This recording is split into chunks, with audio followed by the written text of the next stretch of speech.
ኢራን በሆርሙዝ ሰርጥ በኩል ለማለፍ የሞከረች አንዲት የታይላንድ መርከብ ላይ ጥቃት እንደሰነዘረች ተሰማ።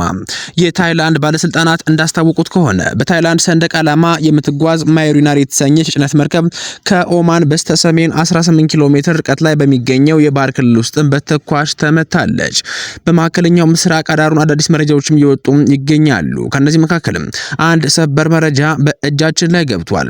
የኢራኑ ከፍተኛ መሪ የነበረው አያቶላ አልሃሚኑ ኑዛዜ ስለማስቀመጣቸውም የተሰማ ይገኛል። ልጄ እኔን ተክቶ ስልጣን እንዳይዝ ሲሉም እንዳተቱም ተሰምቷል። ኒውዮርክ ፖስት እንደዘገበው ከሆነ በቅርቡ በአየር ጥቃት የተገደሉት የኢራን ከፍተኛ መሪ አያቶላ አልሃሚኑ ልጃቸው ሙጃቲብ ካሚኑ እሳቸውን ተክቶ መሪ እንዳይሆን በኑዛዜያቸው ላይ በግልጽ ማስፈራቸውም ተሰምቷል። ካሚኑ ልጃቸው ሀገርን የመምራት ብቃት እንዳለው ጥርጣሬ ነበራቸው ሲሆን ይህ መረጃ ይፋ መውጣቱ ደግሞ በኢራን ፖለቲካ መንደር ውስጥም ከፍተኛ መነጋገሪ ሆኗል። በአሜሪካ የሚገኘው ናሽናል ዩኒየን ፎር ዲሞክራሲ የተሰኘ የተቃዋሚ ፓርቲ በአሁኑ ሰዓት ላይ ጥናት እንዳመላከተው ከሆነ ሆሶር ኢስፋሃኒ እንደገለጸው አሊ ኻሜኒ በኑዛዜያቸው ላይ ሙታጅብ ተተኪ ተደርጎ ስሙ እንዳይጠቀስ በግልጽ ጠይቀዋል።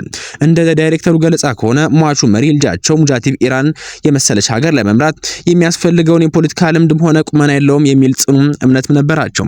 ኢስፋሃኒ አክለው ሙጃቲብ በአባቱ ስም ውጪ ምንም አይነት የፖለቲካ ስኬት የሌለውና ምንም ያልሰራ ወጣት ሼህ ነው ሲሉም ገልጸውታል። ይሁን እንጂ የኢራን አብዮት ዘብ በሊቃውንት ጉባኤ ላይ ከፍተኛ ጫና በማሳደርም የሟቹን መሪ ኑዛዜ ወደ ጎን በመተው ሙጃቲብን ወደ መሪነት መንበር እንዲመጣ ማድረጉም ዳይሬክተሩ ለኒውዮርክ ፖስት እንደተናገሩም ታውቋል። በአሁኑ ሰዓት ላይ የአሊ ኻሜኒ ኑዛዜ ዓለምን እያነጋገረ እንዲሁም ደግሞ ኢራንን ደግሞ እየከፋፈላት ይገኛል። ቢሆንም ግን ሙጃቲብ ካሚኑ በአሁኑ ሰዓት ላይ የኢራን ጦር ክፍል እየመሩ ይገኛሉ። የኢራን ፓርላማ አፈ ጉባኤ ስትራቴጂካዊ አማካሪ የሆኑት ማህዲ መሐመድ በመንግስት ቴሌቪዥን ቀርበው እንደተናገሩትም የከፍተኛ መሪ አያቶላ አልሃሜኒ ልጅ የሆነው ሙጃቲብ ኻሜኒ የሀገራቸውን ጦር ክፍል በበላይነት እየመሩ ይገኛሉ ብሏል። አማካሪው አክለውም በአሁኑ ሰዓት ላይ በተለያዩ ሚዲያዎችም እየተሰራጩ የሚገኙ መረጃዎችም ከእውነት የራቁ እንደሆኑም ተናግረዋል። ሙጃቲብ የሥራ አስፈጻሚነት ልምድ የሌላቸው የሚለውን ትችት ውድቅ በማድረግም ግለሰቡ ለረጅም ዓመታትም በወታደራዊና በደህንነት ጉዳይ ላይም ከፍተኛ ክትትልና አመራር ሲሰጥ መቆየታቸውን ለደጋፊዎቻቸው አረጋግጠዋል። እንደ ማህዲ ገለጻ ከሆነ ሙጃቲብ ኻሜኒ የሀገሪቱን ውስብስብ ጉዳዮች በሚገባ የሚያውቅና ለዓመታትም የመንግስት ባለስልጣናት ሪፖርት ሲቀርብላቸው የቆየ ሰው ናቸውም ብሏል። ሀገሪቱን ማስተዳደር በኩልም ከፍተኛ እውቀት አላቸው በመሆኑ ሙሉ በሙሉ ስልጣኑን ቢረከቡ በአመራር ረገድም ምንም አይነት ክፍተት ወይም ደግሞ መስተጓጎል አይፈጠርም ሲልም አማካሪው በልበ ሙሉነት ተናግሯል። በተጨማሪም ሙጃቲብ ክፍት አእምሮ ያላቸው ዘመናዊ ከወጣቶች ጋር በቅርበት የሰሩ ሰው አድርገውም ገልጸዋቸዋል። በአሁኑ ሰዓት ላይ የኢራኑ ከፍተኛ አያቶላ ሙጃቲብ ኻሜኒን እየደገፉት የሚገኙት ከፍተኛ የጦር መኮንኖችም እንደሚሆኑም ተሰምቷል። በአሁኑ ሰዓት ላይ በስልጣን መንበር ላይ የሚገኙት አዲሱ የኢራን መሪ መቁሰላቸውም ተሰምቷል። የኢራን የበላይ መሪ ሙጃቲብ ኻሜኒ አሜሪካና እስራኤል በኢራን ላይ በሰነዘሩት የመጀመሪያ ዙር ጥቃትም እግራቸው ላይ ጉዳት እንደደረሰባቸው የኒውዮርክ ፖስት ታይምስ ዘግቧል። የ56 ዓመቱ ሙጃቲብ ኻሜኒ ጥቃቱ በተፈጸመበት ዕለትም የተጎዱትም አባታቸው አልሃሜኒ በመተካት ባለፈው እሁድ መሾማቸው ይታወሳል። መሪው ከተሾመ ከሁለት ቀናት በኋላ እስካሁን በአደባባይ ወይም ደግሞ በቪዲዮ አለመታየታቸው ለመቁሰላቸው እንደ ማስረጃም ተወስዷል። የኢራኑ ፕሬዝዳንት ልጅ መሪ ደህናና ሰላም መሆናቸውን ቢገልጹ መቁሰላቸው ግን በቀጥታም አላስተባበሉም። የእስራኤሉ መከላከያ ሚኒስትር እስራኤል ካትዝ ማንኛውም የኢራን መሪ የጥቃት ኢላማችን ነው ሲል መዛታቸው የሚታወስ ነው። አዲሱ መሪም እስካሁን ድረስም በአደባባይ ያልታዩበት በደረሰባቸው የእግር ጉዳት ምክንያትም ለመንቀሳቀስ በመቸገራቸው ወይም ደግሞ የእስራኤል መከላከያ ሚኒስትር ማንኛውም አዲሱ የኢራን መሪ ኢላማችን ማድረጋችን እንቀጥላለን ሲሉ በመዛታቸው ተጨማሪ ጥቃት በመፍራት የደህንነት ጥንቃቄ እያደረጉ ሊሆን እንደሚችልም ተገምቷል። ዘገባው የዘ ታይምስ ነው። የኢራን ፖለቲካ አዛዥ ሰልፍ የሚወጡ ተቃዋሚ እንደ ጠላት እንደሚያስተናግዱም አስጠነቀቁ። የኢራን ፖሊስ አዛዥ አህማድ ራዳን በጠላት ጥያቄ መሰረትም የሀገሪቱ መንግስት ለመቃወም በጎዳና ላይ ሰልፍ የሚወጡ ኢራናውያን የማናስተናግድ እንደሆነም እንዲሁም ደግሞ እንደ ጠላት እንደምትታወጁ ልታውቁ ይገባል ብለዋል። በጠላት ጥያቄ መሰረትም የሆነ ሰው የሚመጣ ከሆነ እንደ ተቃዋሚ ወይም ደግሞ እንደ ሌላ አካል እንቆጥራቸዋለን። ጠላት እንደምናስተናግደውም እነሱንም እናስተናግዳቸዋለን። ለጠላት ምላሽ በምንሰጥበት መንገድም ምላሽ እንሰጣቸዋለን ሲሉም ለአገሪቱ የመንግስት መገናኛ ብዙሃን ተናግረዋል። የፖሊስ አዛዡም አክለውም በአሁኑ ሰዓት ላይ እነዚህና የተለያዩ ነገሮችም ሊፈጠሩ እንደሚችሉ በመገመትም ሁሉም ኃይሎቻችን ጣቶቻቸውን ቃታ ላይ ነው ለመከላከልም ዝግጁ ናቸውም ብለዋል።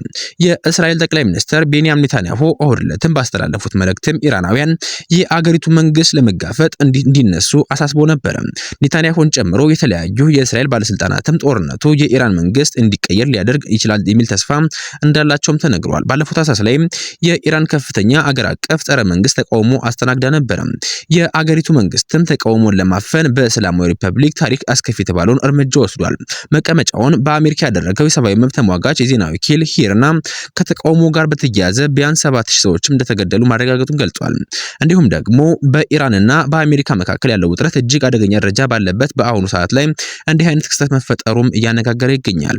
በሁለቱ ሀገራት መካከል የተቀሰቀሰው ግጭት 12ኛ ቀኑን በያዘበት በዚህ ወቅትም የተመዘገቡ ዋና ዋና ክስተቶችም እንደሚከተሉ ይቀርባሉ። በሆርሙዝ ባህረ ሰላጤ የተከሰተው ግጭት በዕረቡ ዕለትም በሆርሙዝ ባህረ ሰላጤ ላይ 3 የንግድ መርከቦችን ባልታወቁ ተተኳሾች ተመተዋል። ከነዚህ መካከልም አንዷ የታይላንድ ጭነት መርከብ ስትሆን በእሳት መጋየቷም ተዘግቧል። አሜሪካ በበኩሏ ኢራን በባህር ላይ ፈንጂ ልታኖር እያዘጋጀች ነው የሚል መረጃ ማግኘቷን ተከትሎ 16 የኢራን ፈንጂ ጫኝ ጀልባዎችንም በትናንትናው ዕለት ማውደሟን የአሜሪካ ማዕከላዊ እዝ አስታውቋል። የኢራን አዲሱ መሪና የቴህራን ቀብር ስነ ስርዓት ኢራን የቀድሞውን ከፍተኛ መሪ አያቶላ አልሃሜኑ መገደላቸው ተከትሎ ልጃቸው ሙጃሂድ ሐሜኑ አዲስ መሪ ሆኖ መሾማቸው ይታወቃል። በዛሬው ዕለትም በቴህራን ከተማ በአሜሪካና እስራኤል ጥቃት ስለተገደለው የጦር አዛዦችም ሲቪሎችም በሺዎች የሚቆጠሩ ኢራናውያንም በተገኙበት መጠነ ሰፊ ቀብር ስነ ስርዓት ተከናውኗል። ቴህራን በአሁኑ ወቅት ሰሜን ዳጅ ማውጫዎችን መምታታቸውን ተከትሎ በጥቁር ጭስ ተናውጣ ትገኛለች። የአሜሪካ መንግስትም ለኢራን መልእክት እየላከ ይገኛል። የአሜሪካ ማስጠንቀቂያና ቀጣይ ጥቃቶችም ዝርዝርም ወጥቷል። የአሜሪካው ፕሬዝዳንት ዶናልድ ትራምፕ ኢራን በባህር ላይ የጣለቻቸውን ፈንጂዎች ካሉ በአፋጣኝ እንዲነሱ ያስጠነቀቁ ሲሆን ካልሆነ ግን ኢራን ከዚህ ቀደም አይታ የማታውቀውን ወታደራዊ እርምጃ እንደምትጋፈጥ በድጋሚ ስተዋል። በተጨማሪም ኢራን በአካባቢ የሚገኙ የአሜሪካና የእስራኤል ተባባሪ የሆኑ ባንኮችን ኢላማ እንደምታደርግ አስታውቃለች። በአሁኑ ሰዓት ላይ በዚህ አካባቢ ሰብአዊ ቀውሱም ተፋፍሞ ቀጥሏል። በሊባኖስና በኢራን እየተካሄደ ባለው የአየር ጥቃትም የሟቾች ቁጥር እየጨመረ ሲሆን የተባበሩት መንግስታት ድርጅትም በጥቃቱ ጽኑን ኮንኗል። የዓለም ነዳጅ ዋጋ ይህንን ውጥረት ተከትሎ በከፍተኛ ሁኔታ እያሻቀበ ይገኛል። ዓለማችን በእነዚህ በሁለት ሀያላን ሀገራት ጦርነት ምክንያትም ከምንጊዜውም በላይ እየተናወጠች ትገኛለች። የዓለምን ኢኮኖሚ እያናጋ የሚገኘው የኢራን እስራኤልና አሜሪካ ጦርነት እስከ መቼ የሚቋጭ ይመስላችኋል? ነገሩ ለሁላችንም ጥያቄ ሆኖ እንደቀጠለ ነው።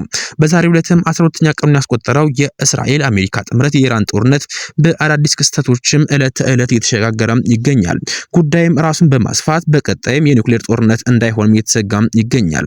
የተለያዩ ሀገራትም ጎራ መያዛቸው ማለትም ዓለም ለሁለት መከፈሏም ጦርነቱን እንዳይበር ሊያደርገው እንደሚችልም የተለያዩ ዘገባዎችም ያመላክታሉ።